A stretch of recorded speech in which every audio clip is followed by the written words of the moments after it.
Jérusalem, à peu près 2000. Et beaucoup de Juifs s'étaient joints aux femmes autour de Marthe et Marie pour les consoler sur la mort de leur frère. Alors Marthe, une fois qu'elle entendit que Jésus était en train de venir, alla à sa rencontre, mais Marie était restée assise dans la maison. Maintenant, Marthe dit à Jésus, « Seigneur, si tu eûs été ici, mon frère ne serait pas mort. Mais même maintenant, je sais que tout ce que tu demandes à Dieu, Dieu te le donne. » Jésus lui dit, « Ton frère vivra encore. » Marthe dit à Jésus, « Je sais qu'il ressuscitera à la résurrection au dernier jour. » Jésus lui dit, « Je suis la résurrection et la vie. Celui qui croit en moi, même s'il meurt, il vivra. Et quiconque vit et croit en moi doit vivre. » Est-ce que tu crois cela? Oui.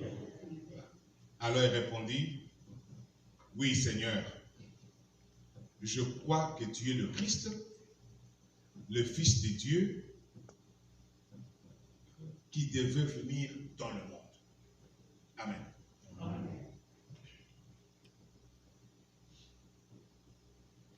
On parle souvent de Lazare, on parle de sa mort, on parle de sa résurrection. Je vais peut-être en parler sous une autre perspective aujourd'hui. Et nous sommes réunis ici à l'occasion de la mort de maman Anne, donc la grande sœur de notre sœur Adèle, et la belle-sœur du pasteur Jean-Pierre, et la fille de notre maman. J'ai perdu ma petite sœur il y a 2 ans, et j'ai perdu ma cousine il y a 1 mois et demi.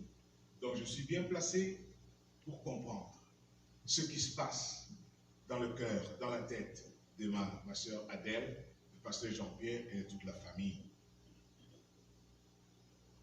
Je me suis posé la question, quelles sont les attitudes que nous prenons lorsque nous avons de nouvelles de deuil? Comment est-ce que nous nous comportons pendant nos deuils? Même pour nous les chrétiens, comment est-ce que nous nous comportons? Alors en lisant la parole de Dieu, j'ai trouvé quelques attitudes pendant les deuils dans ce récit qui appartient seulement à Jean sur la mort et la résurrection de Lazare. Et beaucoup de théologiens se demandent pourquoi les autres évangiles ont eu la relation exceptionnelle qui existait entre le Seigneur Jésus et la famille de Lazare. Parce que comme nous allons le voir, ils étaient des amis. Et 3 fois on dit Jésus aimait Marthe, Jésus aimait Marie et Jésus aimait Lazare. Parce que quand Lazare est mort, on est venu dire celui que tu aimes est mort. Donc il y avait une relation assez serrée, mais il n'y a que Jean qui en parle. Les autres évangiles n'en parlent pas. Alors, je vais parler d'abord de la vie, et puis je vais parler de la mort, et ensuite je vais parler des attitudes que cette famille a affichées devant la mort de l'un de leurs, de quelqu'un de cher, et ça va nous permettre de voir quelle attitude nous affichons ou quelle attitude nous devons afficher. Amen. Amen. D'abord la vie, telle qu'elle est donnée en Genèse chapitre 2, verset 7. Donc c'est le deuxième récit de la création, parce qu'il y en a 2 en Genèse. Et il y a le premier récit qui est donné en Genèse chapitre 1, donc un récit que nous appelons un récit éloïste, où Dieu est présenté comme Elohim, et nous avons le deuxième récit qui est celui de Genèse 2 qui donne le détail de la création de l'homme et de la femme et du reste des créatures, mais où Dieu est appelé Yahvé ou Yahweh, que nous appelons le récit yahwiste. Alors, dans ce deuxième récit où on montre comment l'homme a été créé, la Bible dit que Dieu avait deux formats, donc l'argile. Il donna toute la forme de l'homme que nous avons aujourd'hui. Mais l'homme n'existait pas encore, parce qu'il y avait de l'argile façonnée, modelée. J'ai fait un peu de modelage et de peinture, je sais de quoi je parle. Alors, la Bible dit dans ce verset, « Et Dieu insuffla le souffle de vie dans les narines, et l'homme devint un être vivant. » Donc, un être vivant, c'est un être complexe. C'est un être composite. C'est un être qui n'est pas seulement le corps que nous voyons, mais qui a aussi un aspect immatériel, un aspect spirituel, un aspect extérieur à lui qui vient de Dieu. Donc, il y a le souffle de vie que nous appelons le Ruach.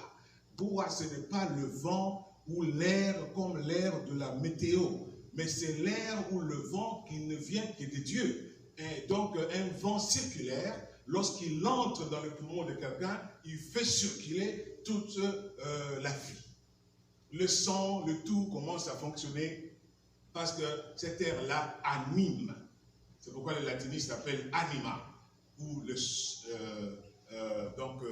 l'âme, je voulais dire le sang, l'âme.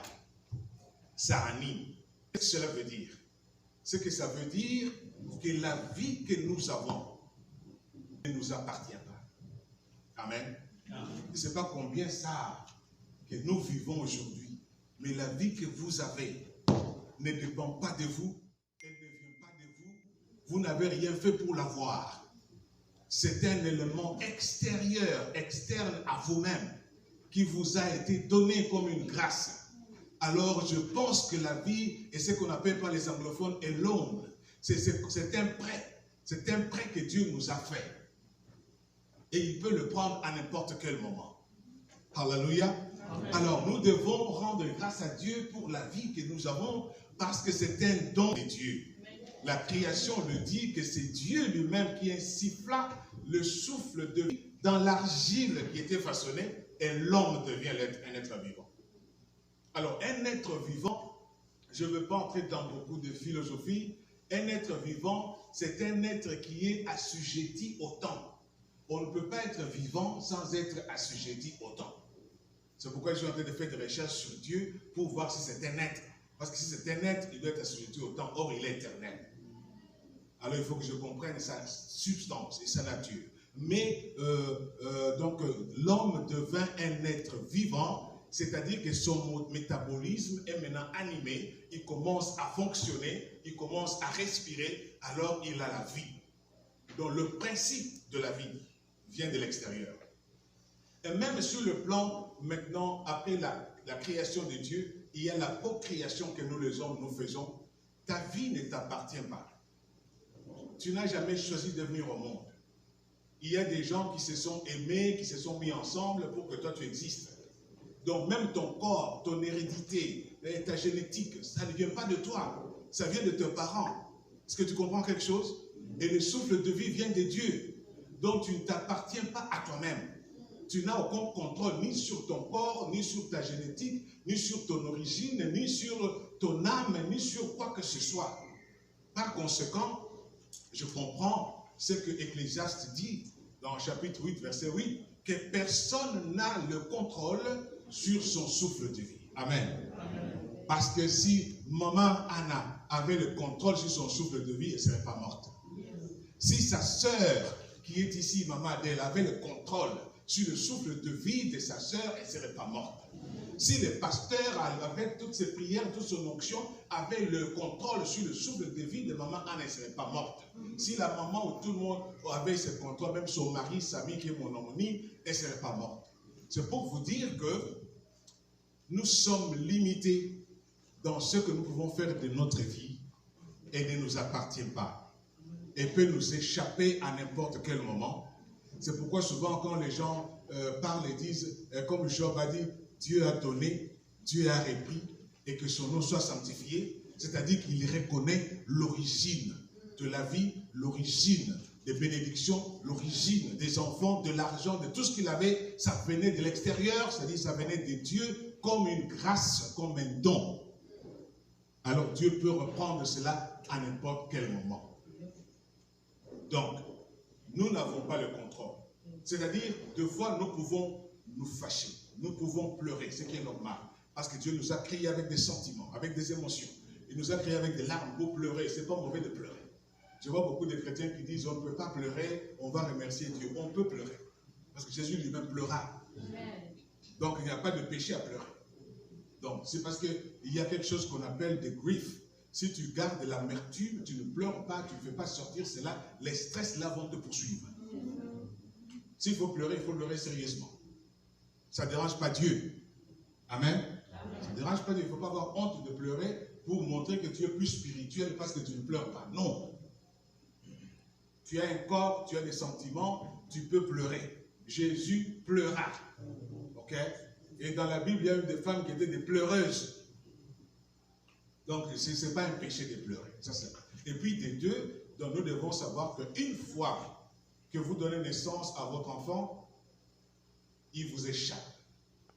Il ne vous appartient plus. Ça devient une individualité à part entière. Et vous êtes aussi un individu à part entière. Vous ne le possédez pas. J'entends souvent les gens dire que on a perdu, j'ai perdu ma soeur, j'ai perdu mon frère, j'ai perdu mon père. Bon, dans un sens vulgaire, on comprend ce que ça veut dire. Mais moi, en tant que philosophe, je ne comprends pas ce que ça veut dire. Parce que l'homme, comme je viens de dire, personne ne peut le posséder. Personne ne peut contrôler son souffle. Alors, vous ne pouvez pas perdre une personne que vous n'avez jamais possédée. Parce que ce n'est pas un objet, c'est un sujet, avec sa destinée, avec sa dignité, avec sa durée de vie. Il y a des gens qui meurent juste après la naissance. Ok? Vous ne pouvez pas contrôler cela. Il y a des gens, j'ai vu à la télévision, il semble quelqu'un nazi qui a 179 ans et qui n'est toujours pas mort. La peau ici est devenue comme du champignon. Et puis il est en train de pleurer, il dit, la mort m'a oublié. Donc il cherche la mort ne vient pas. Mais les gens qui ont besoin de la vie meurent. Vous comprenez? Alors, j'ai voulu d'abord épingler ces deux aspects. L'aspect de la vie, pour que nous comprenions son origine, sur le plan purement ontologique, et puis l'aspect de la mort. Donc la mort, cliniquement parlant, c'est une cessation de métabolisme. Donc le métabolisme s'arrête, il ne fonctionne plus. Lorsque ma petite sœur est morte, on m'a appelé, on m'a dit que son cerveau a arrêté de fonctionner. On dit, ouais, le cerveau s'est arrêté, ça ne fonctionne plus. On dit, mais elle est morte. Parce que, bon, celui qui m'a dit que c'était un pasteur, peut-être il m'a dit dans des termes pastoraux. Au lieu de me dire que ma soeur est morte, il m'a dit que son cerveau s'est arrêté. Alors moi, quand je sais que tout notre corps est dirigé par le système cérébrospinal, et quand le cerveau s'arrête, il n'y a plus de vie. C'est terminé. Et 2 jours après, on me dira maintenant ouvertement qu'elle est morte. Donc, c'est comme ça. Alors, c'est pour dire que la mort, quand elle arrive, c'est la cessation de vie. Mais maintenant, le problème qui est là, c'est que quand on devient chrétien, on comprend la mort autrement. Nous allons tous mourir parce que nous ne sommes pas créés avec du fer et ne sommes pas créés pour l'éternité. Nous sommes créés sous le péché originel. Comme David dit, ma mère m'a conçu dans le péché. Donc nous sommes nés mortels. Par conséquent, nous allons mourir, chacun à sa manière et chacun à son tour. Il faut vivre comme si on va mourir. Il ne faut jamais vivre comme si on ne va jamais mourir. C'est pourquoi il faut préparer comment on va mourir. Amen. Amen. Mais maintenant, revenons dans le cas de cette mort qui est donnée par l'évangile de Jean, qui nous parle de Lazare, dont plusieurs personnes parlent. J'ai entendu plusieurs prédications là-dessus, mais j'ai voulu revoir ça dans une nouvelle lecture. Et ici, je ne veux pas rentrer dans tous les contextes où Jésus, avec ses disciples quelque part, on vient de lui annoncer que celui que tu aimes est malade et tout ça. Et je trouve l'attitude de Jésus un peu bizarre. Il ne s'est pas agité. On dit qu'il a ajouté même 2 autres jours. Il est resté 2 jours de plus au lieu d'aller vite à la rescousse de son ami. Il est resté 2 jours de plus. Donc il voulait qu'il soit vraiment mort et qu'il soit vraiment enterré pour que le miracle ait son sens. Amen. Amen. Alors, maintenant, il est arrivé, d'abord il a parlé, il a donné aussi un sens de la mort à ses disciples. Il leur a dit, notre ami Lazare dort. Un de ses disciples a dit, oui, c'est bien. S'il dort, comme ça va aller, il sera bien le matin. Alors il n'avait pas compris. Après il lui dit, non, il est mort. Mais je vais aller là-bas pour le ressusciter. Jésus a pris la décision d'aller rentrer en Judée pour aller ressusciter Lazare, alors que quelques jours avant, on voulait le lapider. On voulait lapider Jésus par les Juifs. Et ses disciples lui ont dit, mais maître, on voulait te lapider, tu vas encore rentrer là-bas? Et puis il leur a donné une parabole pour dire, celui qui est dans la lumière, il ne peut pas trébucher, mais celui qui est dans les ténèbres peut trébucher. Il n'avait pas compris ce qu'il voulait dire. Donc, ça c'est le contexte qui nous amène, au contexte que nous avons maintenant. Et alors, lorsque Jésus a décidé de partir avec ses disciples pour aller s'occuper du cas de Lazare, la Bible nous donne quelques attitudes que j'aimerais voir avec vous. Et chacun de nous va voir quelles sont les attitudes que nous avons lorsque nous avons un cas de mort ou de deuil. La première personne que je veux voir, c'est Marthe. D'autres évangiles présentent Marthe négativement, comme une personne qui s'occupe toujours de la cuisine, qui s'occupe des choses de la maison, pendant que Marie, elle, est assise au pied du maître, en train de suivre la parole. Et on a dit que Marie a choisi la bonne part. Amen. Cette Marie-là qui avait donc versé de l'albâtre ou du parfum très cher sur le pied de Jésus et avait essuyé ça avec ses cheveux. Elle est la sœur de Lazare. Mais aujourd'hui, nous allons voir une autre facette de Marthe, qu'on a toujours considérée comme elle ne s'occupe pas des choses spirituelles, elle s'occupe des choses charnelles, elle s'occupe seulement des choses de la maison. Et je pourrais vous donner une raison pourquoi elle le faisait. Alors Marthe, une fois qu'elle a entendu que Jésus-Christ était dans le coin, bien qu'elle était en deuil, et s'est levée, elle est allée à la rencontre de Jésus. Mais sa sœur Marie est restée assise et n'a pas bougé. Donc la péricope ici ne montre pas qu'elle s'était levée. Elle était restée assise, donc elle observait le deuil selon les coutumes de leur temps. Parce que quand on avait deuil en Israël, on devait faire le deuil pendant au moins 30 jours. Pendant les 3 premiers jours, on ne se lève pas, on ne bouge pas, on ne fait rien, on ne se lave pas. Les 7 jours qui vont suivre, c'est la même chose. On ne part pas au travail, on ne se rase pas et tout ça. Et puis on dort par terre. Et puis le jour qui reste, pour que ça fasse 30 jours. Donc on est là. Et même les 3 premiers jours, quand on te salue, tu ne prends pas les saluts. C'est comme on fait au Congo. Hein. Au Congo, on sous la thérapie ou des choses comme ça. Ils ne bougent pas, ils ne peuvent pas saluer les gens, ils ne peuvent pas se déplacer. C'est normal. Comme maman Marthe est restée pendant 2 ans comme ça. Donc, ça existe. C'est la coutume d'Israël, c'est la coutume aussi des Congolaises. Alors, lorsqu'elle a appris que Jésus était venu, elle est allée à sa rencontre. Alors, parce que je parle d'attitude, cette attitude positive, pendant la souffrance, pendant le deuil, malgré le problème, elle n'a pas oublié son Seigneur, elle n'a pas oublié l'amitié, elle n'a pas dit pourquoi il n'était pas là, mon frère est mort, moi je crois en lui, comment est-ce que moi j'ai des souffrances comme ça, comme beaucoup de gens commencent à dire, mais c'est Dieu là, mais ça fait longtemps qu'on prie, comment moi j'ai toutes ces souffrances alors que je crois en lui. Elle a une attitude positive vis-à-vis de son Seigneur malgré la souffrance. Ça me rappelle la parole qui dit, rien ne peut me séparer de l'amour des dieux. Même pas la mort, même pas la souffrance, même pas la nudité. Rien ne peut me séparer. Donc tu ne peux pas te séparer de ton église parce que tu as eu une souffrance. Il y a des gens qui quittent les églises parce qu'un enfant est mort. Il y en a qui quittent leur église parce qu'on l'a enchassé du boulot. Ils quittent leur église ou bien parce qu'il a eu un problème avec un membre ou avec le pasteur, avec quiconque. Tu ne peux pas te séparer de l'amour de Dieu à cause d'un problème. Tu dois être au-dessus des problèmes. Amen. Tu dois être au-dessus des problèmes. C'est pourquoi quand les gens se marient, ils mettent des bagues.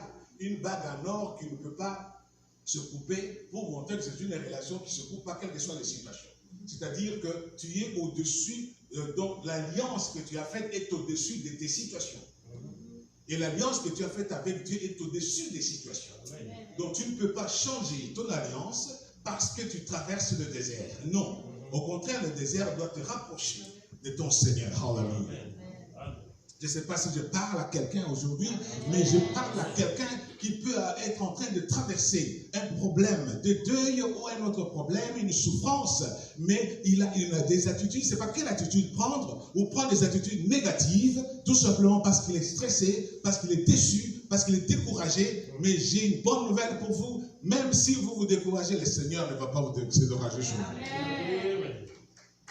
Et alors, cette femme, non seulement elle a l'attitude positive, mais quand elle est arrivée devant Jésus, elle lui confesse sa foi. Elle lui confesse sa confiance. Alors que son frère est dans la tombe. Alléluia. Il dit, la femme dit, son attitude est qu'elle reconnaît donc en Jésus, c'est lui dont la présence pouvait donner solution à ces problèmes. Il dit, si tu eus été ici, mon frère ne serait pas mort. C'est-à-dire ta présence allait résoudre le problème. C'est une attitude très positive, mais une attitude aussi incomplète. Parce que Jésus pouvait agir même à distance. Il n'avait pas seulement besoin de sa présence. All right? Donc même s'il n'était pas là, il pouvait faire quelque chose. Donc, mais l'attitude, je la salue. Et deuxièmement, au verset 22, elle croit que même si Jésus est arrivé en retard, et son frère était déjà enterré, il était toujours capable de résoudre le problème. Elle lui demande d'une manière très polie, très indirecte, en disant cela. Il n'a pas voulu dire directement, je veux que tu fasses quelque chose pour mon frère, je veux que tu le ressuscites. Mais il dit seulement, si tu étais ici, il ne serait pas mort. En d'autres termes, tu es capable de faire quelque chose pour mon frère. Et deuxièmement, je vois dans son attitude, dans sa réaction, elle croit en la résurrection des morts. Donc tu vois, malgré le problème, elle garde sa foi. Dans nos églises, nous les épiscopaux, nous récitons notre foi pour que nous nous rappelions de ce que nous croyons tout le moment. Parce qu'il y a beaucoup de gens qui ont déjà oublié c'est en quoi ils ont cru. Nous nous répétons ça chaque dimanche. Je crois en Dieu, le Fils de Dieu, je crois en Dieu tout-puissant, créateur des cieux et de la terre, je crois en Jésus-Christ. Donc le credo là, c'est comme l'hymne national, ça nous rappelle qui nous sommes et en qui nous avons cru. Et elle dit que nous croyons à la résurrection de la chair. Elle dit si nous croyons, je crois en la résurrection des morts, c'est-à-dire, elle dit que je crois que mon frère pourra ressusciter au dernier jour. Quand Jésus lui a dit non, ton frère va vivre. Il dit oui, je sais qu'il ressuscitera au dernier jour. Donc la doctrine de la résurrection était connue partout, parmi les juifs, même ceux qui n'étaient pas chrétiens. Donc ils connaissaient cela, c'est une doctrine très bien connue. Mais la femme, quand elle disait ça, que c'est la réponse que Jésus va lui donner plus tard, que je sais qu'il va ressusciter au dernier jour, elle ne se rendait pas compte qui allait le ressusciter au dernier jour, mais c'est celui qui était devant lui. Et c'est pourquoi Jésus lui a dit, je suis la résurrection et la vie. Donc c'est moi qui vais le ressusciter. Je suis le principe de la résurrection et de la vie, c'est moi. Donc celui au dernier jour là, je peux le faire encore aujourd'hui. Ça c'est la deuxième chose. La troisième chose, Marie croit en l'identité de Jésus comme le Christ et le Fils du Dieu vivant, le Fils de Dieu, comme Pierre l'a dit en Matthieu, qui devait venir dans le monde. Et pendant qu'il dit ça, Jésus lui-même est devant elle. Donc, en d'autres termes, il dit que le Fils de Dieu qui devait venir là, c'est toi. Donc, je crois en toi comme Fils de Dieu. Bien que nous soyons des amis, ça ne m'empêche pas de connaître ta seigneurie et ta divinité, connaître qui tu es. C'est-à-dire, même quand tu travailles dans la paroisse, avec des pasteurs, vous pouvez être des amis, vous vous visitez dans les familles, mais cela n'empêche pas que vous compreniez que celui avec qui vous avez affaire, c'est un homme de Dieu. Amen. Et vous devez lui donner sa place, connaître son identité. Ce n'est pas parce que vous êtes des amis ou des collègues au travail que vous devez maintenant le minimiser. Non. Jésus était ami à cette famille. La Bible dit il aimait Marie, il aimait Marthe, il aimait Lazare. Il allait souvent en Béthanie. Ils mangeaient ensemble, on préparait pour lui manger. Mais malgré ça, Marthe reconnaît en lui le Christ, le Fils de Dieu, qui devait venir dans le monde. Et ça, c'est extraordinaire. Donc, il faut que les gens sachent dépasser un certain niveau relationnel pour savoir ce qui est amitié et ce qui est alliance avec Dieu à travers le Christ. Et cela est très important. Voilà alors, j'ai parlé de Marthe parce que j'ai entendu beaucoup de gens parler de Marthe comme une personne qui s'occupe tout simplement de la cuisine. On la présente toujours comme une figure négative. Et que c'est Marie qui est en train de suivre assis au pied de Jésus et tout ça. Mais selon une certaine tradition, c'est comme si Marthe était l'aînée des Marie. Et dans la coutume juive, c'est elle qui devait s'occuper des choses de la maison. C'est pourquoi quand il y avait un visiteur comme Jésus, elle ne peut pas venir se mettre là-bas, il devait préparer pour accueillir le visiteur. Elle devait s'occuper de la maison parce que c'est elle qui était la grande sœur. Donc ce n'était pas un péché qu'elle fasse cela. Il y a un temps pour prêcher, il y a un temps pour manger. Vous écoutez la parole, après il faut manger. Il faut que quelqu'un prépare. Amen. Amen. Donc, est-ce qu'il y a des gens ici qui ont cette attitude de Marthe? Quand vous êtes en problème, vous allez à l'église, mais vous avez un cadavre. Est-ce que vous pouvez faire ça? Vous avez perdu un être cher, mais vous continuez à faire votre devoir. Est-ce que vous pouvez le faire? Cela ne peut exister que pour ceux qui ont une bonne compréhension, c'est que la mort. Si vous comprenez que la mort est une cessation éternelle de vie, alors vous allez vous couper les oreilles, vous allez vous arracher les cheveux, parce que vous pensez que c'est terminé. Mais si vous avez l'espérance en la vie éternelle, et que celui qui est mort, et qui est mort dans le Seigneur, il n'est pas mort, et que vous allez le revoir, vous ne pouvez pas faire de drame. Vous pouvez pleurer, mais vous n'avez pas besoin d'écrouler le ciel et la terre. Amen. Amen. Alors faites attention à vos attitudes pendant la mort, pendant le deuil. Et surtout nous qui prêchons les autres. Lorsque nous avons des deuils, nous devons très bien contrôler nos attitudes. Amen. Amen. Cela ne veut pas dire qu'on ne doit pas prier ou bien il faut prier en esprit. Non, il faut prier. Il faut pleurer en esprit. Il faut pleurer en esprit. La deuxième personne, c'est Marie. Marie, c'est l'ex-prostituée, c'est celle qui est venue demander pardon, et là jeté la battre, ou bien le parfum très cher, et ça a irrité même certains disciples, et tout ça. Mais celle-là est restée à la maison, donc l'explication que je venais de donner là peut tenir pour elle. Si elle est restée à la maison, d'abord c'était pour montrer sa tristesse et sa détresse. Ça s'exprimait par le fait de rester assis au même endroit, prendre cette posture, parce que, imaginez-vous, dans un deuil, quand vous voyez quelqu'un qui a perdu un être cher en train de courir à gauche, à droite, parce qu'on trouve que c'est anormal, que vous avez perdu un être cher et puis c'est comme si ça ne vous dit rien.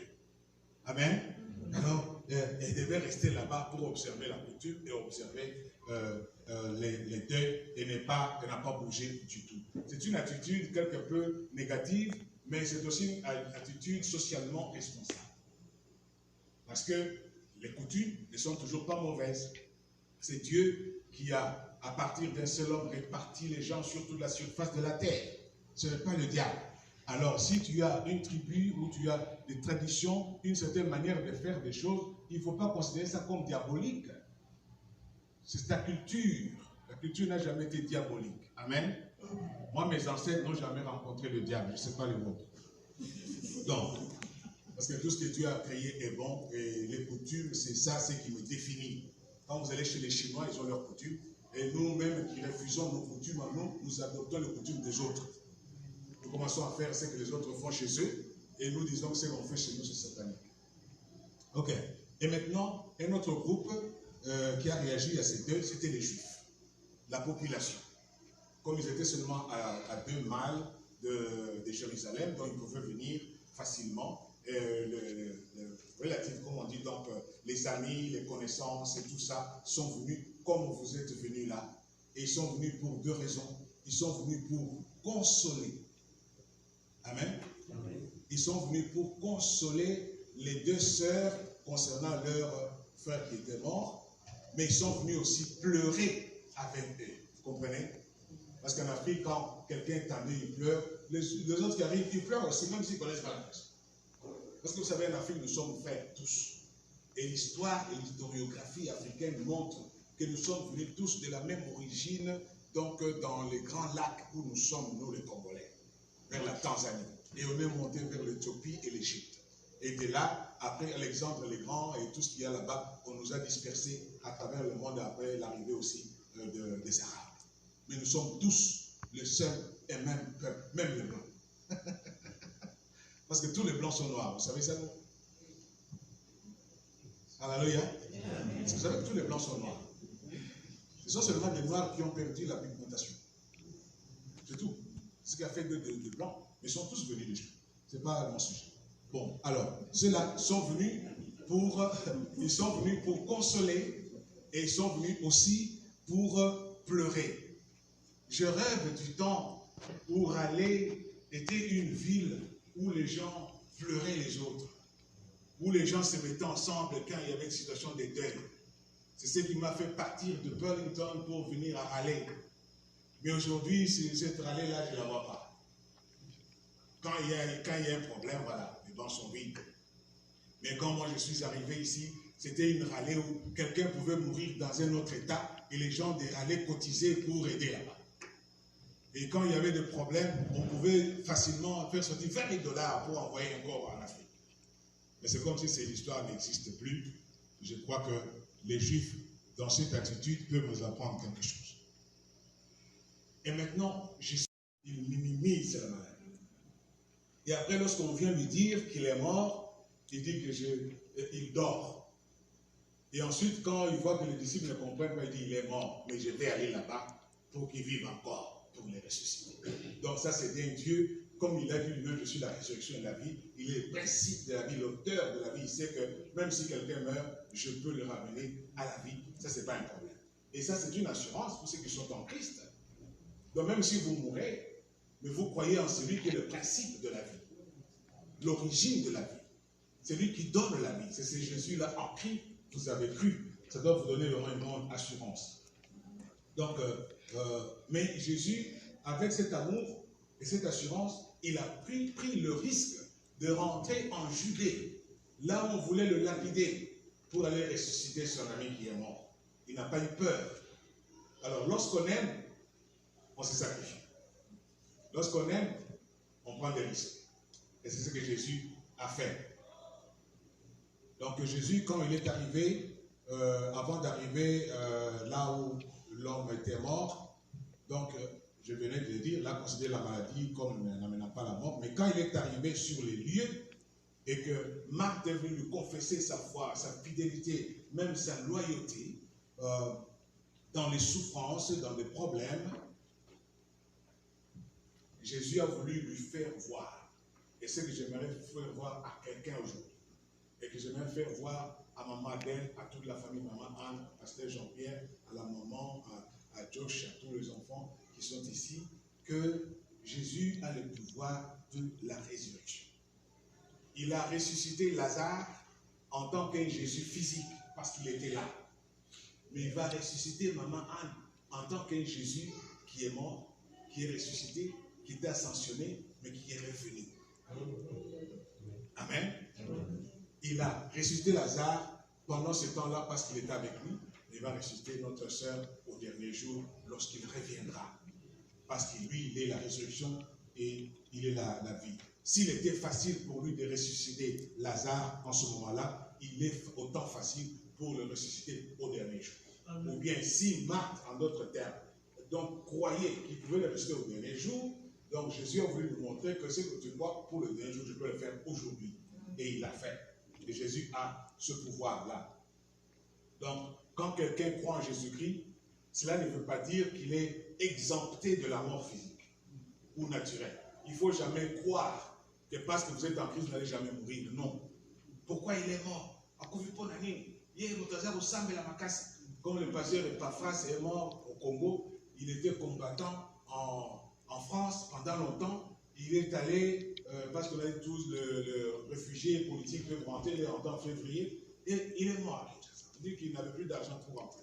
Et il avait seulement, comment on appelle, l'amibiase. Hein, c'est l'amibiase? La typhoïde, sorry, la typhoïde. Il avait la typhoïde. Il est mort. Il était pasteur. Il est mort. Donc la mort est naturelle. Chacun peut mourir tout simplement. La maman, peut-être, elle était malade, elle est morte. J'ai vu des gens mourir après avoir mangé. L'excès de table, ça peut te tuer. Oui, j'ai vu quelqu'un qui a tellement mangé, et puis il y a des arêtes de bus qui ont bloqué quelque part là-bas. On a dû l'amener à l'hôpital, on a dû opérer, et puis finalement la personne est morte. Alors je parlais avec Erin Maïs l'autre jour, parce que je connais son père, et puis il me disait que son père est mort. Il y a un camion qui passait sur Bongolo avec beaucoup de charges, et des charges, il y avait d'autres charges, je ne sais pas si c'était de fer à béton qui sortait, qui débordait le camion, et lui était en train de marcher. Ces histoires l'ont ramassé dans la veste, l'ont amené vers le camion, et le camion a roulé sur lui. Amen. Donc on meurt de différentes manières. Je connais quelqu'un qui est en train de prêcher, et puis il tombe, il meurt. Donc c'est pour dire qu'il faut toujours se préparer à la mort. Donc ne pensez jamais où la foi en Jésus-Christ n'est pas un vaccin contre la mort. Nous allons tous mourir. Amen. Amen. Et si nous mourons, c'est normal. Il ne faut pas chercher des émissaires, que tout le monde va mourir. Il ne faut pas seulement qu'il y ait un sorcier. Non, tout le monde va. Nous avons en la vie éternelle, c'est que même si nous mourons, nous vivrons en Jésus. Alors, quelles sont les leçons que nous devons retenir pour clôturer? La première leçon, c'est que nous ne naissons pas pour l'éternité. Amen. Mais nous croyons pour l'éternité. Mais nous ne naissons pas pour l'éternité. Et nos corps ne sont pas en fer. C'est-à-dire, nous sommes tous mortels. Et nous allons tous mourir. Chacun en son temps. Et chacun aussi à sa manière. Pour le sœur Anna, c'était peut-être la maladie. Pour toi, je ne sais pas. Pour moi, chacun va mourir à sa manière. C'est la première chose. Et nous devons accepter la mort et faire de la mort notre compagne, faire de la mort notre voisine. Et nous devons vivre avec la mort. La deuxième chose que je retiens, c'est que la mort pour les chrétiens, c'est un sommeil de la mort, un transit, mais un sommeil qui mettra la mort en sommeil. Amen. Amen. Et la troisième chose que je peux retenir, c'est que même si nous croyons en Christ, nous mourrons d'une mort physique et naturelle. De par notre métabolisme, de par les climats dans lesquels nous vivons, de par les problèmes que la technologie nous amène, de par les maladies et tout ça, nous allons mourir. Mais notre corps sera réanimé par celui qui est la résurrection et la vie. C'est Jésus de Nazareth. Amen. Amen. Quatrièmement, donc celui ou celle qui vit et qui croit en Christ ne meurt jamais, car il sera ressuscité. Celui qui vit en Christ, c'est celui non seulement qui a cru en Jésus comme Seigneur et Sauveur, mais c'est celui aussi qui vit comme enfant de Dieu et celui qui observe le commandement de Dieu. Hein? Celui qui écoute la parole de Dieu, qui vit selon la volonté de Dieu. C'est celui-là, lorsqu'il meurt, il sera ressuscité. Lazare a été ressuscité par un Jésus-Christ physique, comme j'ai dit, et comme ma soeur Anna sera ressuscitée par un Jésus qui est revenu. Est-ce que vous croyez en ça? C'est la question que Jésus a posée à Marthe. Et la deuxième chose qu'il lui a dit, c'est que ton frère vivra encore. C'est ce que j'ai dit à ma maman Adèle, ta soeur vivra encore, maman Anna vivra encore, pasteur Jean-Pierre, maman Anna vivra encore. Donc, parce que ce même Jésus-là, qui est le principe de la vie, reviendra et il va ressusciter tous ceux qui sont morts en lui. Que le Seigneur vous bénisse.